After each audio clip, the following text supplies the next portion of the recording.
সবাইকে স্বাগত দীপ্ত বাণিজ্য সংবাদে। আপনাদের সাথে রয়েছি আমি দোলা ডলরেস।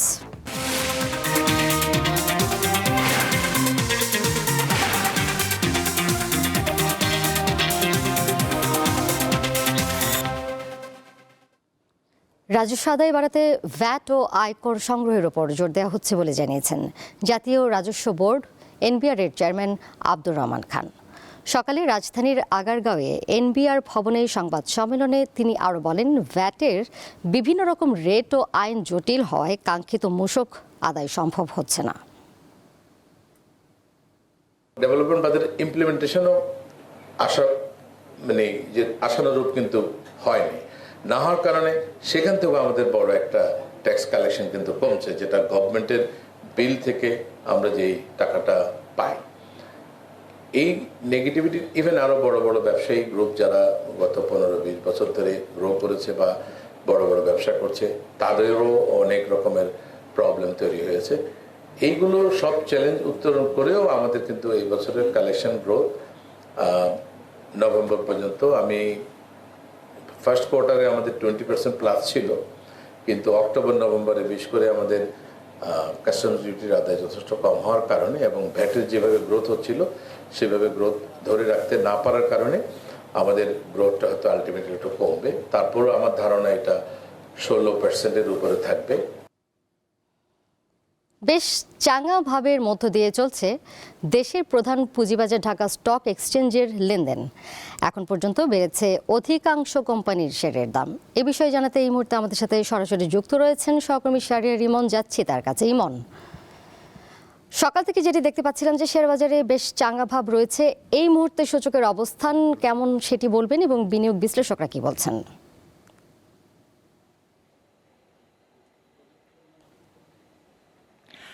হ্যাঁ দোলা, শেয়ার বাজারে আজ সপ্তাহের তৃতীয় কার্যদিবসের লেনদেন চলছে।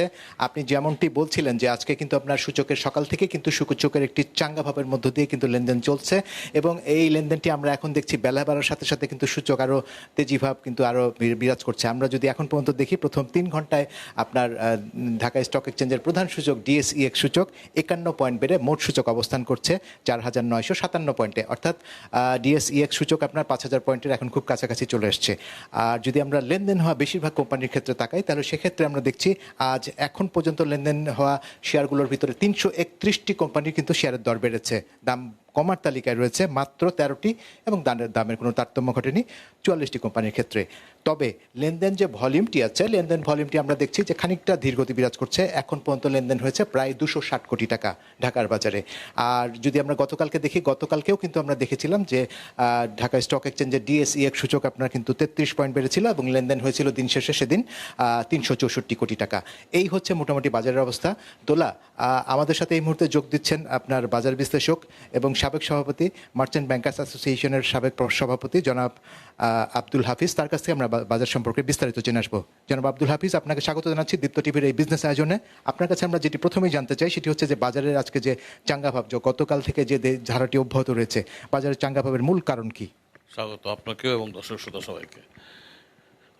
অ্যাকচুয়ালি আমরা সবাই জানি এটা কম বেশি, এবং মূলত মার্কেট বাড়ে হচ্ছে কনফিডেন্সের কারণে। মার্কেটে যদি কনফিডেন্স থাকে তাহলে মার্কেট অটোমেটিক্যালি মার্কেট ভালো থাকবে, আর যদি কনফিডেন্স হারায় তখন কিন্তু মার্কেট ফল করে যায়, সবাই তখন বিক্রি করে, আস্থা যদি হারায় ফেলে। তো আস্থার সংকট তো আছেই। এখন কিছুটা আস্থার সংকট মনে হচ্ছে ইলেকশনের একটা কথা চলে আসছে। আমার মনে হয় 2-1 দিনের ভিতরে তফসিল ঘোষণা করে দেবেন। এই গভর্নমেন্ট কিন্তু অলরেডি কথা বলে দিচ্ছেন। তো এটা মার্কেটে আমার মনে হচ্ছে এখন মূল একটা কারণ, চালিকা শক্তি। মানুষ মনে করতেছে ইলেকশন হলে মার্কেট ভালো হবে।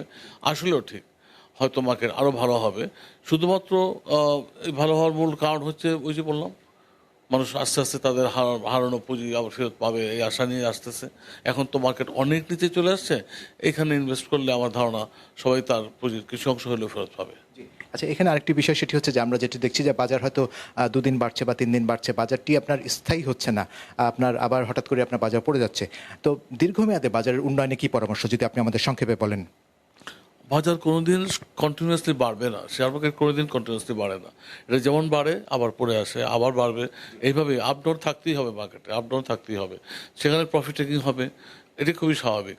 আর এইখানে আমাদের যে সমস্ত জিনিস করণীয় তার কিছু কিছু সিকিউরিটাইজেশন করেছেন, তারা করেছেন, কিছু কিছু কিন্তু তারা আমি বলবো যে কাজগুলো ঠিক হয় নাই। স্পেশালি মার্জিন রুলের ব্যাপারটা আমি ভেহিমেন্টলি অপোজ করি। এটা একটা খারাপ আইন হয়েছে, এর কারণে কোনো দিন যারা ইকুইটি মাইনাসে আছে তারা কোনোদিন তাদের পুঁজি ফেরত পাবে না। তার মানে তারা চিরন্তরে অতলে তলায় গেল। এটা হওয়া উচিত ছিল না। এটা রেগুলেটরি বডির কাছ থেকে কখনোই আমরা এই ধরনের কোনো আইন আশা করি না। আচ্ছা, এখানে আরেকটি বিষয়, সেটি হচ্ছে যে নতুন নতুন কোম্পানি আসার ক্ষেত্রে আপনার যে আইপিও বিধিমালা, সেটিকে আপনার তো খসড়া অবস্থায় আছে, সেটি আপনার কি অবস্থা? কারণ আপনারা দেখছি অনেকদিন ধরে কিন্তু বাজারে কোনো আইপিও আসছে না। অত্যন্ত পরিতাপের বিষয়। 1.5 বছর যাবৎ একটা পলিসি ফর্ম করতে যদি লাগে, তাহলে আমরা কেন কি করতেছি? আমার কাছে নিজের কাছে খুব ছোট মনে হয় এই মার্কেটে থেকে। 1.5 বছর পর্যন্ত একটা ইস্যু আমরা দিতে পারলাম না, আইনও প্রণয়ন করতে পারলাম না, তাহলে আমরা করলামটা কি? একদিন কিন্তু এই ব্যালেন্স শিট আসবে, একদিন কিন্তু মানুষ বিচার করবে কে সঠিক কথা বলছে, কে ভুল কথা বলছে। 1.5 বছরের ভিতরে আমরা একটা পলিসি দিতে পারলাম না, একটা আইপিও নিয়ে আসতে পারলাম না মার্কেটে, তাহলে এটা কি হলো? তার মানে আমরা এখানে যেটি বলতে চাই যে খুব দ্রুত আসলে এগুলোর বিষয়ে সিদ্ধান্ত নেওয়া উচিত। আপনি কি মনে করেন? সিদ্ধান্তটা গতকাল নেওয়া উচিত ছিল, নট টুডে, নট ফিউচার। আমরা এমন একটা অবস্থা আছি, প্রতি 57-58টা মার্চেন্ট ব্যাংক একদম বন্ধ হওয়ার পর্যায়ে চলে গেছে। কারণ মার্চেন্ট ব্যাংকগুলোর মূল আছে আইপিও নিয়ে আসা। মার্কেটে আইপিও পলিসি যাতে আসে, মার্কেটে যেন ভাইব্রেন্ট হয়, মার্কেটে যেন নতুন ফান্ড আসে, সেই কাজটা করার দায়িত্বই তো সিকিউরিটিজ কমিশন, নাকি অন্য কিছু? তো এখানে কেন সিকিউরিটিজ কমিশন তার দায়িত্ব পালন করবে না? আমি মাননীয় চেয়ারম্যান সাহেবকে বিনীতভাবে অনুরোধ করবো, তিনি সজ্জন ব্যক্তি, সৎ মানুষ, আমি চাই যে ওনার মাধ্যমে কিছু পরিবর্তন মার্কেটে আসুক। আপনাকে অশেষ ধন্যবাদ এতক্ষণ সময় দেওয়ার জন্য। দোলা, আসলে যেমনটি শুনছিলেন যে সপ্তাহের তৃতীয় কার্যদিবসে লেনদেন চলছে দেশের প্রধান পুঁজিবাজার ঢাকা স্টক এক্সচেঞ্জে। আমরা লেনদেনের মাঝে রয়েছি, আরও 1.5 ঘন্টা লেনদেন বাকি রয়েছে। এরপরই বোঝা যাবে আজ দিন শেষে সূচক কোথায় গিয়ে ঠেকে এবং লেনদেন কত কোটি টাকায় দাঁড়ায়। দোলা। শাহরিয়ার, আপনাকে ধন্যবাদ। ডিএসসির খবর জানাচ্ছিলেন সহকর্মী শাহরিয়ার ইমন। আমদানি শুরুর প্রভাবে দেশের বিভিন্ন স্থানে পেঁয়াজের দামের ঝাঁজ কিছুটা কমতে শুরু করেছে। নওগাঁয় বর্তমানে খোলা বাজারে প্রকার ভেদে পেঁয়াজ বিক্রি হচ্ছে 110 থেকে 120 টাকায়। তবে ব্যবসায়ীদের দাবি, ভারত থেকে আমদানির প্রভাবে নয়, বরং বাজারে দেশি নতুন পেঁয়াজের সরবরাহ বাড়ায় দাম কমতে শুরু করেছে। এর আগে সম্প্রতি হঠাৎ পেঁয়াজের দাম বেড়ে কেজি প্রতি 160 থেকে 170 টাকায় ওঠে। এর পরিপ্রেক্ষিতে সীমিত পরিমাণে পেঁয়াজ আমদানির অনুমতি দেয় অন্তর্বর্তী সরকার। রোববার সন্ধ্যা থেকে বিভিন্ন স্থলবন্দর দিয়ে পেঁয়াজের চালান বাংলাদেশে প্রবেশ শুরু করে।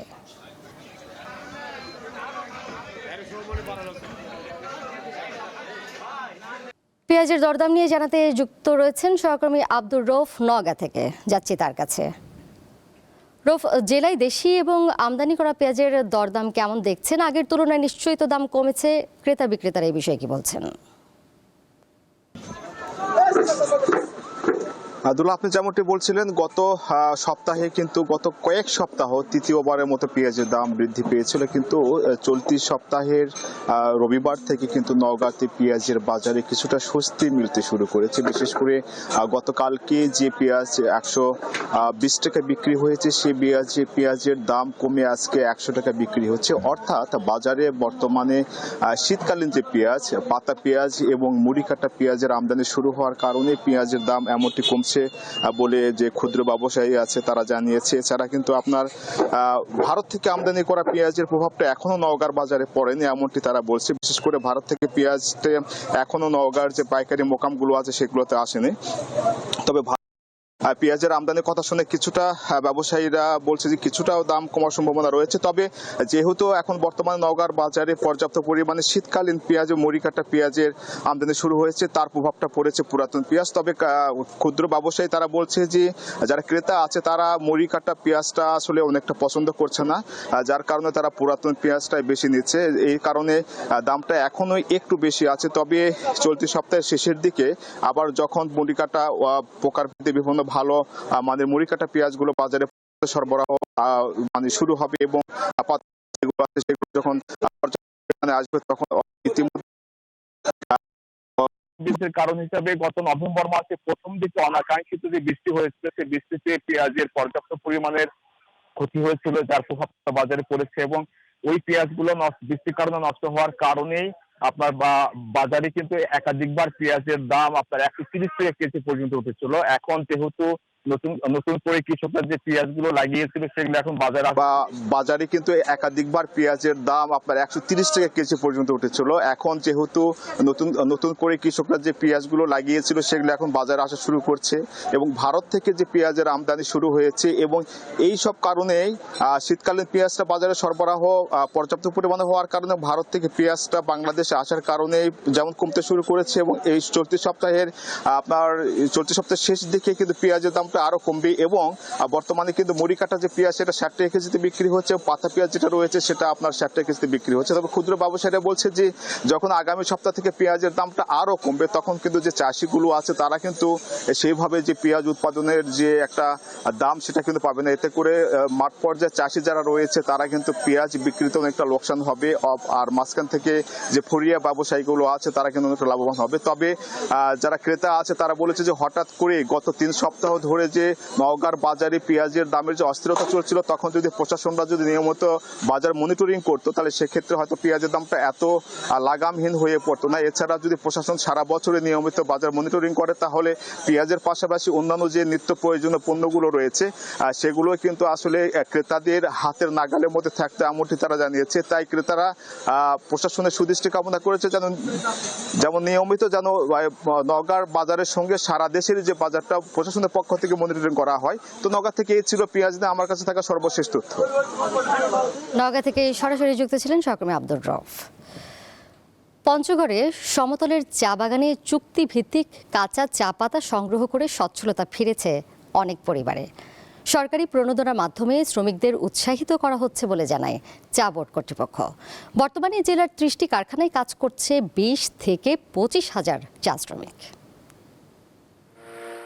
প্রতিদিন ভোর থেকে দুপুর পর্যন্ত চা বাগানে পাতা সংগ্রহের কাজ করেন শ্রমিকরা। প্রতিদিন 2 থেকে 250 কেজি পর্যন্ত পাতা সংগ্রহ করেন তারা। শ্রমিকরা কেজি প্রতি মজুরি পান 3.5 থেকে 4 টাকা। হাজিরা আমাদের 7 জনেই 1500 মতো পাতা কাটি আর কি। 1500 পাতা কাটলেই আমাদের 700-800 টাকা হাজিরা দৈনিক আসে। আর হাত দিয়ে কাটলে 7 জন মানুষের 150 কেজি হলেও 1050 কেজি পাতা কাটা যাবে, এর বেশি কাটা যাবে না। ভালো মজুরি পাওয়ায় চা বাগান এবং কারখানায় কাজ করে সংসারে সচ্ছলতা ফিরেছে পঞ্চগড়ের চা শ্রমিকদের। গতবারে আমাদের চা পাতার দাম এত কম ছিল যে 8 টাকা 10 টাকা কেজি, ওই জন্য অনেকেই চা রাস্তায় ফেলে দিছে চা পাতা, তারপরে বাগান অনেকেই তুলে ফেলছে। ইনশাল্লাহ এবারে একটু চা পাতার দাম দেখা যাচ্ছে ভালোই, 30-32 টাকা কেজি। আমরা লেবারদেরকে ভালো দিই, 3 টাকা 4 টাকা দিই। এখন পাতার দাম আমরা 30 থেকে 32 টাকা রেট পাই। আমরা ভালো দাম পাওয়ার কারণে আমরা লেবারদেরকে প্রতি কেজি 4 টাকা দরে আমরা পেমেন্ট করতে পারতেছি। আমরা এই সিজনে সর্বোচ্চ 34 টাকা পর্যন্ত চা বিক্রি করেছি। এই রেটটা থাকার কারণে আমরা লেবার পেমেন্ট থেকে শুরু করে চা পেমেন্ট যেভাবে পাচ্ছি এতে আমরা অনেক খুশি। সংসারের সচ্ছলতা আসলেও শ্রমিকদের অভিযোগ চিকিৎসা ভাতা সহ সরকারের দেয়া সব ধরনের সুযোগ সুবিধা থেকে বঞ্চিত তারা। তবে সরকারি সহায়তার আশ্বাস দিয়েছেন চা বোর্ডের কর্মকর্তারা। সমাজ কল্যাণ অধিদপ্তর থেকে চা বাগান চা রিয়েল শ্রমিক যারা তাদেরকে বাৎসরিক 5,000 টাকা করে প্রণোদনা দিত। এই বছর সেটা 6,000-এ উন্নীত করা হয়েছে। পঞ্চগড়ের সমতলে 3,940 হেক্টর জমিতে চা চাষ হচ্ছে। কৃষি বিভাগের তথ্য মতে জেলায় চা শ্রমিকের সংখ্যা 24,810 জন। এর মধ্যে চা বাগানে 23,450 জন ও চা কারখানায় রয়েছেন 1,460 জন শ্রমিক। কামরুন নাহার, দীপ্ত, বার্তা কক্ষ। নতুন সম্মিলিত ইসলামী ব্যাংকের গ্রাহকরা আগামী সপ্তাহ থেকে অর্থ তুলতে পারবেন বলে জানিয়েছেন কেন্দ্রীয় ব্যাংকের গভর্নর।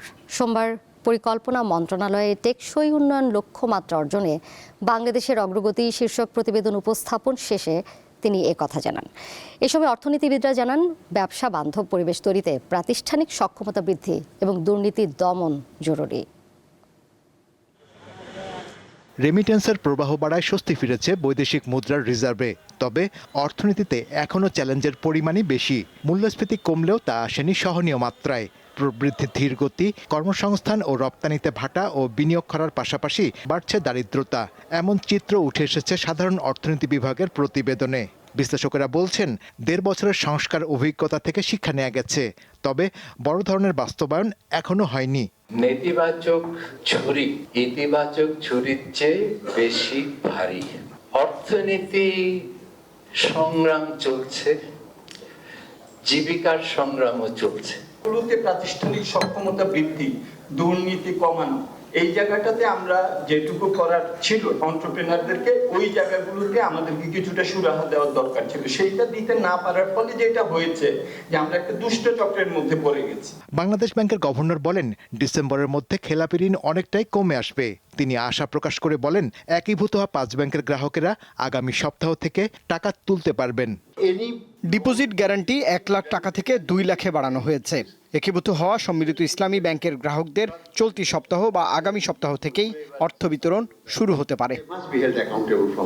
প্রধান উপদেষ্টার প্রেস সচিব অভিযোগ করেন, চট্টগ্রাম বন্দরকে বিদেশিদের পরিচালনায় দেওয়ার বিষয়ে বিভিন্ন মহল অপপ্রচার চালাচ্ছে। খুব কম সাপোর্ট পেয়েছি হচ্ছে বিজনেস অ্যাসোসিয়েশন গুলোর। একটা গার্মেন্ট সেক্টরে একটা স্টেটমেন্ট দেখেছেন তারা এটাকে ওয়েলকাম করে বিডিএম এর তরফ থেকে ওনারা তো এই সময় সরকারকে পাশে থাকার কথা, যে না আমাদের এই কাজটা করে নিতে হবে। এনবিআর চেয়ারম্যান আব্দুর রহমান খান বলেন, রাজস্ব আদায় চলতি বছরে 15% বেড়েছে, তবু কর জিডিপি অনুপাত কমছে, যা ভাবনার বিষয়। প্রতিনিয়ত কালেকশন বাড়ছে কিন্তু ট্যাক্স জিডিপি কমে যাচ্ছে। জিডিপির ভিতরে কি আছে? শাহরিয়ার ইমন, দীপ্ত সংবাদ, ঢাকা। প্রকৌশল শিক্ষার গুণগত মান নিশ্চিত করতে ঢাকায় শুরু হয়েছে প্রকৌশল শিক্ষায় অ্যাক্রেডিটেশনের মাধ্যমে মান নিশ্চয়তা শীর্ষক 4র্থ আন্তর্জাতিক সিম্পোজিয়াম। রাজধানীর একটি হোটেলে সোমবার 2 দিন ব্যাপী এই সম্মেলনের উদ্বোধন করা হয়। সম্মেলনটি যৌথভাবে আয়োজিত হয়েছে board of accreditation for engineering and technical education BAETE এবং ইঞ্জিনিয়ার্স ইনস্টিটিউশন বাংলাদেশের মাধ্যমে।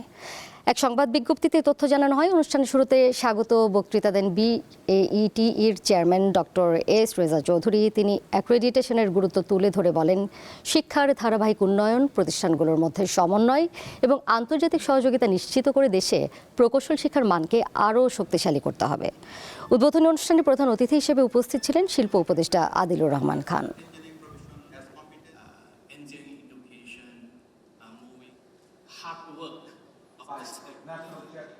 National Professor Dr. fully prepared to enter the engineering profession as competent. Engineering education, moving hard work of the National Professor Dr. And this particular conference, respected members of international accord community, accord gathering in the 4th International Symposium Education. বাংলাদেশের বৃহত্তম cosmetics ও skin care পণ্যের প্রদর্শনী Cosmo প্রফে অংশ নিয়েছে দেশের শীর্ষ cosmetics ও skin care technology company Remark LLC, US-এর অ্যাফিলিয়েটেড রিমার্ক HB লিমিটেড। দক্ষিণ এশিয়ার অন্যতম এই বৃহৎ আয়োজনে রিমার্কের বাংলাদেশে উৎপাদিত গ্লোবাল ব্র্যান্ডের পণ্যগুলো প্রদর্শিত হচ্ছে। ভারতের মুম্বাই জিও ওয়ার্ল্ড কনভেনশন সেন্টারে এই প্রদর্শনীর আয়োজন করা হয়। প্রদর্শনীর প্রথম দিনে দর্শকদের অন্যতম আগ্রহের কেন্দ্রে ছিল রিমার্কের স্টল। কসমোপ্রফ ভারতে এবারই প্রথম কোনো বিদেশি ব্র্যান্ডের বাংলাদেশে উৎপাদিত পণ্যের প্রদর্শন হচ্ছে। ধারণা করা হচ্ছে এই প্রদর্শনীতে অংশগ্রহণের মধ্য দিয়ে বাংলাদেশে উৎপাদিত কসমেটিক্স ও স্কিন কেয়ার পণ্য রপ্তানিতে আরেক ধাপ এগিয়ে যাবে।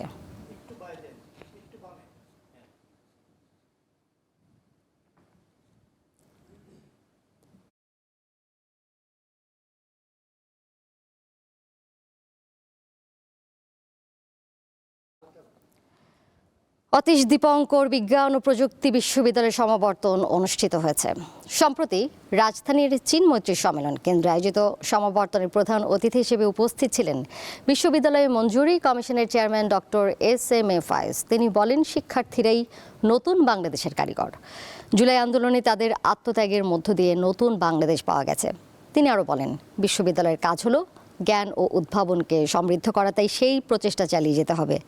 এক্ষেত্রে বিশ্ববিদ্যালয়ের শিক্ষক ও শিক্ষার্থীদের একসাথে এগিয়ে আসতে হবে।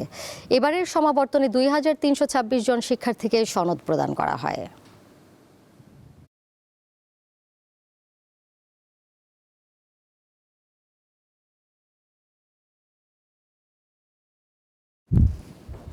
আর এই ছিল দীপ্ত বাণিজ্য সংবাদের আজকের আয়োজন। এরপর আমন্ত্রণ রইল আন্তর্জাতিক খবরে। এতক্ষণ সাথে থাকার জন্য ধন্যবাদ সবাইকে।